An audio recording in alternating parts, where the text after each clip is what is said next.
Bonjour Christian Vander, vous Bonjour. êtes batteur, chanteur, pianiste, mais surtout fondateur et compositeur de quasi toute l'œuvre de Magma.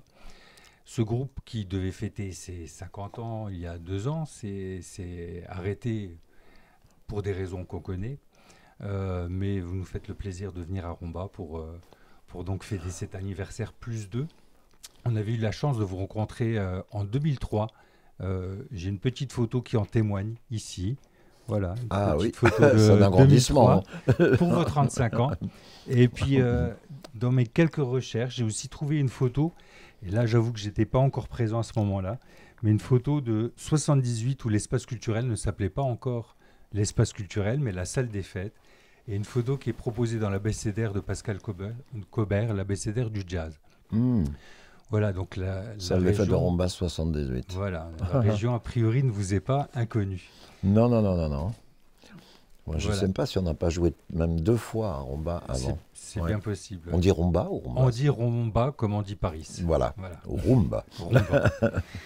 Voilà, donc on va rester côté jazz parce que vous avez eu une victoire de la musique en 2020, meilleur groupe de jazz. Vous avez été donc primé aux victoires du jazz 2020. Mais la question qui me turlupine, c'est pourquoi Magma n'est pas aussi dans les palmarès des victoires traditionnelles, comme par exemple meilleur groupe de rock ou meilleure scène, ou pourquoi pas même dans les victoires de la musique, notamment au regard de votre 14e album studio, Zes, qui a été enregistré avec le Philharmonique de Prague.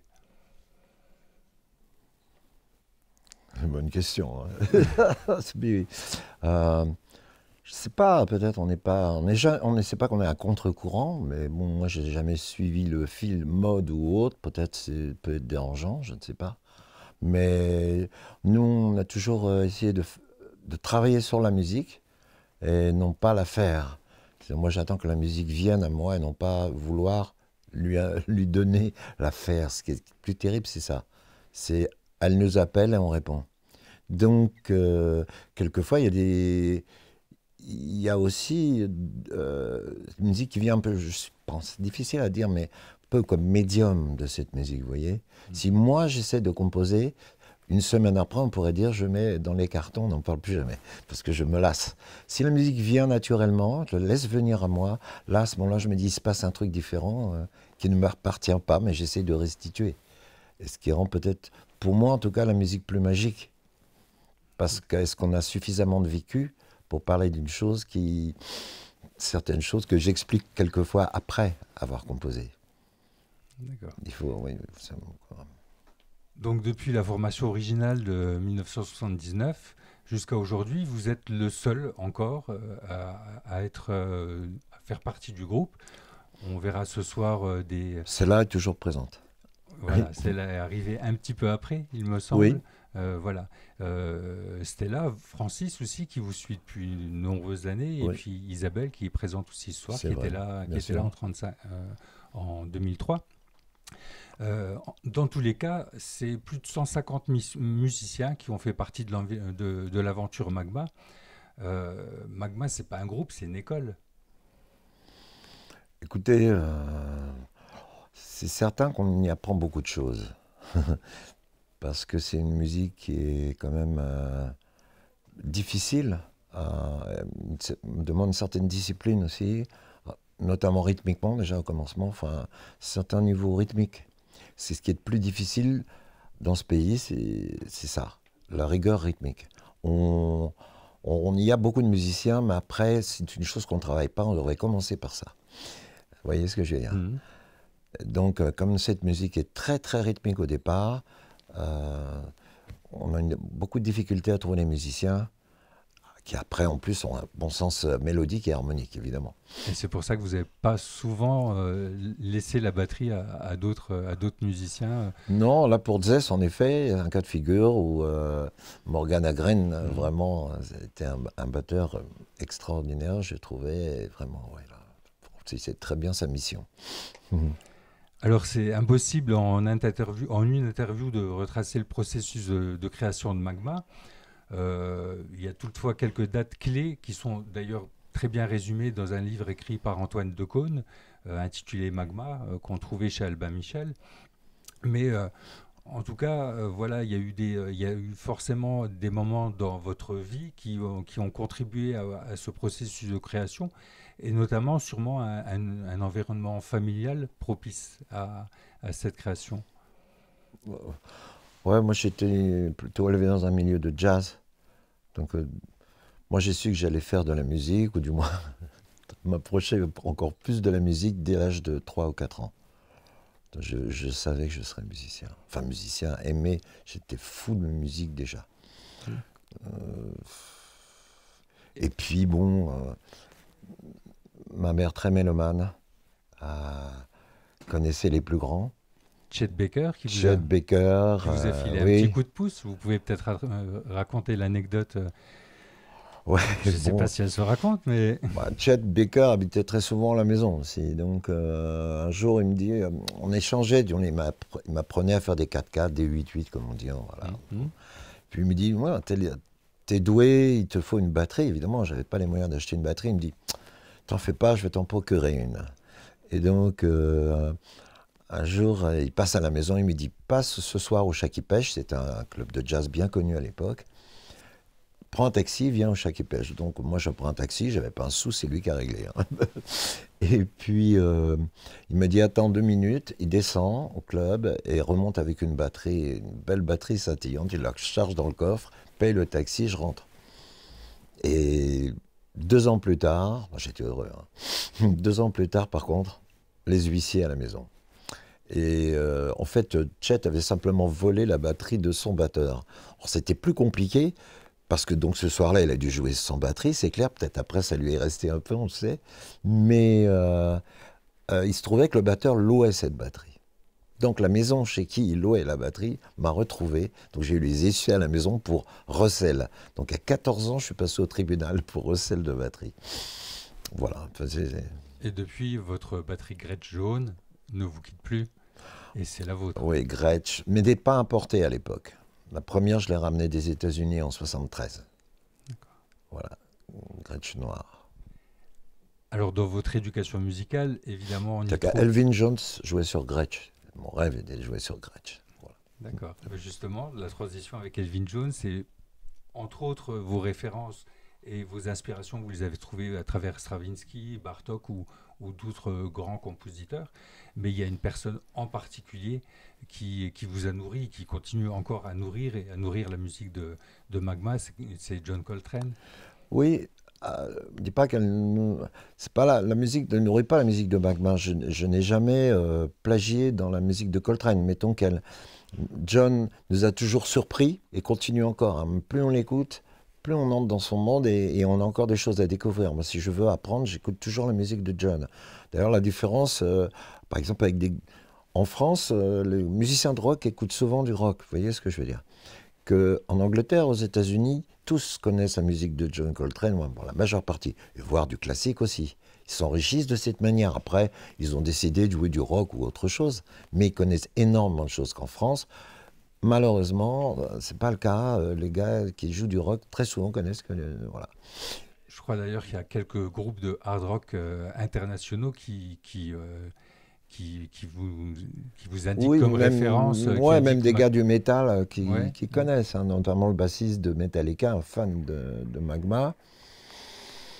Moi, une petite anecdote, c'est à l'époque, en temps et en heure, dans les années, fin des années 60, un copain, moi, écoutait Eric Clapton avec les Cream.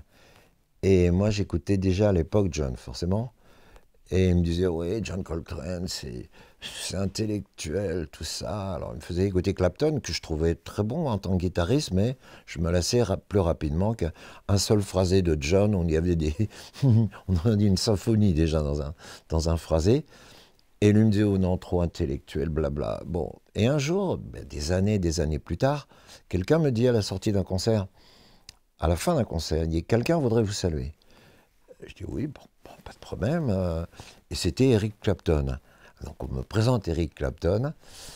Et bon, j'étais enchanté de le rencontrer. Et puis je lui dis, petite question qui me tarabuste, qu'est-ce que vous écoutiez à l'époque de Cream quand vous jouiez avec? Et il me répond, moi, John Coltrane. Oui, voilà. D'accord, il aura forcément marqué une grande partie des musiciens, Ah des oui, oui, c'est musiciens de certain. jazz, et il Et continue continue encore, bien certainement sûr, encore. bien sûr. On va parler aussi de votre langue, le kobaya, une langue que vous avez créée pour la musique, pour votre musique. Oui, en fait, c'est pas, je l'ai pas créé. Les sons venaient parallèlement à la composition. Donc j'ai laissé les sons. Mais en réalité, non, je ne me suis pas mis, c'est pas comme l'espéranto ou je ne sais quelle langue. Non, non, certains sons venaient, je laissais venir les sons. Comme les magnétos tournaient, je relevais les sons simplement. Qui correspondaient totalement à cette musique. Maintenant, après, quelquefois, pas mal d'écoutes, j'arrivais à sentir tout ce que ces sons pouvaient vouloir dire. Quelle histoire ça pourrait... L'histoire en général, je l'avais en moi. Mais après, traduire certains sons, c'était plus difficile. Un par un, ou voir groupe de sons. Enfin, avec le temps, j'arrive mieux à saisir certaines ambiances. Alors, quelques mots sont traduits. D'accord. Il n'y aura pas de dictionnaire kobaya encore. Pas tout de suite. Pas tout de suite. Déjà, on relève tout, on fait un index de tous les mots. Alors, justement, cette langue, est-ce que c'est pas aussi l'expression d'un phrasé, peut-être qui fait référence au phrasé de John Coltrane? Moi, je me dis quelque chose quand les gens me disent on ne comprend pas cette langue, ce que ça veut dire. Alors, moi, je mets ça sur mon compte. J'ai dit, c'est que la musique n'est pas suffisamment expressive. Parce que quand on écoute John Coltrane, par exemple, moi, j'ai quelquefois une émotion qui monte, pourquoi pas les larmes. Et pourtant, c'est pas un langage articulé, c'est du saxophone. C'est-à-dire, sa musique est expressive, nous raconte quelque chose de douloureux ou de, vous voyez, plus joyeux, je suis pas certain. Mais on sent ce qu'elle raconte. Pas besoin de dire des mots. Et c'est pour ça que des fois, vous utilisez le micro et vous, Oui. vous avez presque le phrasé, le Oui, doigté j'avoue que du soprano de Coltrane. je baigne dans la musique de John. De toute manière, c'est toujours la musique la plus belle au monde.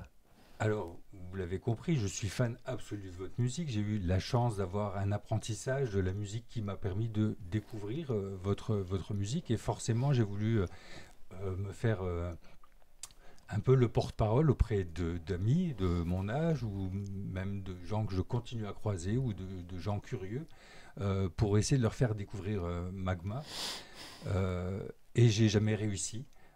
Parce que je ne sais pas par où commencer, parce que on continue encore à écouter Christian Vander des années 70, on continue encore à regarder des vidéos des années passées, 80, 90, et on continue à venir voir Magma et écouter Christian Vander.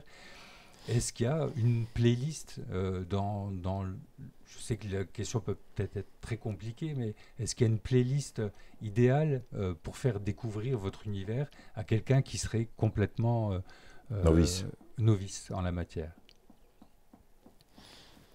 C'est difficile, c'est aussi une question d'état d'âme. Il y a des gens qui m'ont dit, enfin, quelquefois, moi j'ai écouté ta musique, ça me laisse indifférent. Et un jour, dans certaines circonstances, j'avais réécouté ce morceau, j'étais pas en état pour l'écouter. Hein. C'est comme un film, quelquefois on attend quelque chose qui n'arrive pas et on est complètement à côté, on le revoit, on dit ah non, c'est plutôt comme ça. On attend. Moi, quand j'étais voir Apocalypse Now, j'étais excessivement déçu. Je sortais de The Deer Hunter, Voyage au bout de l'enfer, j'attendais la même chose. Donc sortant de là, j'ai dit non, c'est pas possible, même avec le temps d'ailleurs. Mais bon, mais dire un ordre de choses, franchement, beaucoup de gens découvrent par Mécanique Commando, voilà. Mais bon, ouais, je suis passé par là, mais Cantarco, c'est très bien aussi, je dirais. Alors revenons à la formation actuelle. Donc, votre tournée anniversaire des 50 ans devait démarrer en 2019. Elle a été évidemment stoppé par un fichu virus. Oui. Pour autant, vous n'avez pas chômé, puisque ça vous a donné quand même la possibilité de sortir un double album qui s'appelle Escale, où on retrouve une formation inédite, celle qu'on va retrouver ce soir sur scène, où les voix sont très présentes, où on y retrouve des morceaux cultes de Magma, comme Mécanique, dont vous parliez tout à l'heure, quelques nouveautés, quelques reprises. J'ai entendu For Tomorrow tout à l'heure. Ça, on ne le jouera pas ce soir. Mais on l'a joué comme ça pour le feeling.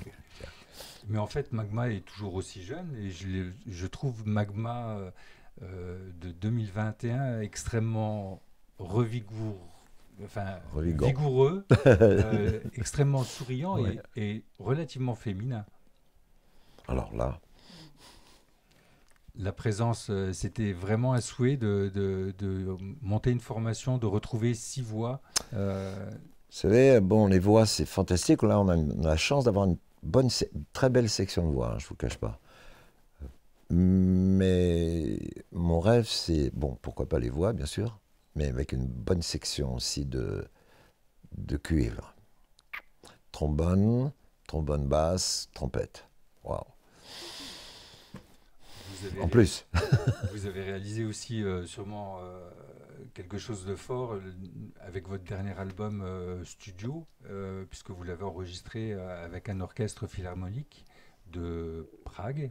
oui. Euh, Vous venez il a quelques années, il a 2 ans ce disque, mais le morceau date de 77. Pourquoi avoir attendu aussi longtemps? Parce que, en fait, moi-même, j'ai pas compris pourquoi. En fait, j'ai trouvé pourquoi. C'est parce qu'en fait, il y a un discours au début, une sorte euh, aujourd'hui et le jour, enfin, tout un texte au début. Et il y avait les maîtres de, voilà, ceci, maître, là, maître, maître. Et le maître des sons, qui est quand même important pour nous, je l'avais perdu, je l'avais égaré. J'avais noté sur une enveloppe maître des sons, et puis cette enveloppe, bien. En général, je l'ai noté sur un cahier. Cette fois-là, j'avais simplement une petite enveloppe pour noter. J'ai noté le maître des sons que j'ai égaré. Et puis, j'ai dit, tant que j'ai pas le maître des sons, je peux pas enregistrer, puisque c'est quand même un des maîtres les plus, enfin, le plus important, il n'y a pas, mais un grand maître, donc. Et le maître des sons, il m'est arrivé exactement la même histoire.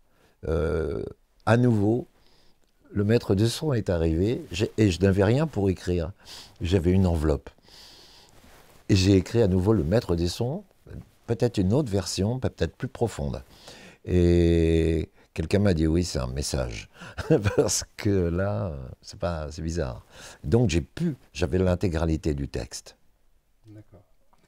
Et au regard de la fin de cet album, où les voix sont très présentes, est-ce que ça laisse envisager peut-être le retour d'Offering ou une formation plus acoustique que ce que vous proposez là actuellement? Moi, j'aime beaucoup Offering, mais on ne nous propose pas de travail avec ce groupe.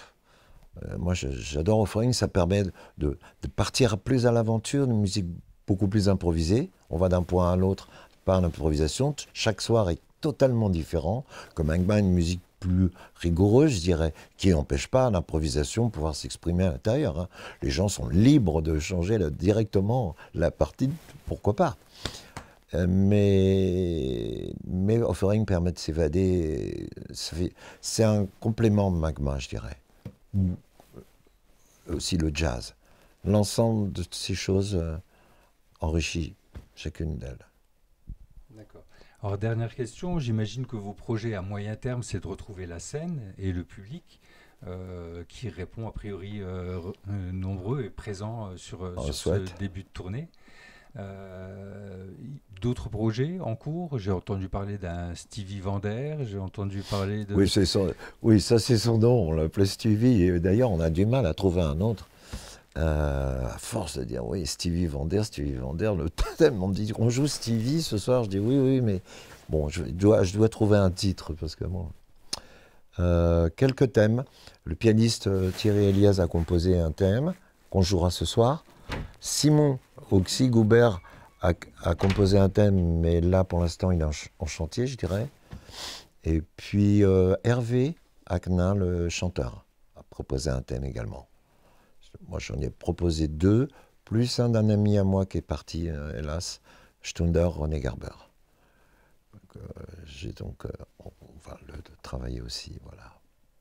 Donc, Bonne. à la vie, avant tout, à la mort et après, on se Oui, situe où là actuellement? Sur le curseur? On est qu'au début de l'histoire de Magma. toujours. D'accord. Pour notre grand plaisir en tout cas. Merci. Voilà, donc ben, maintenant il vous appartient le mot de la fin pour nos téléspectateurs. un mot de la fin, mais justement, il n'y a pas de fin. C'est, voilà, magma eterna. Ok. Merci. Merci. Merci à vous. Ouais, c'est pas facile hein, de résumer des choses, il y a tellement de choses à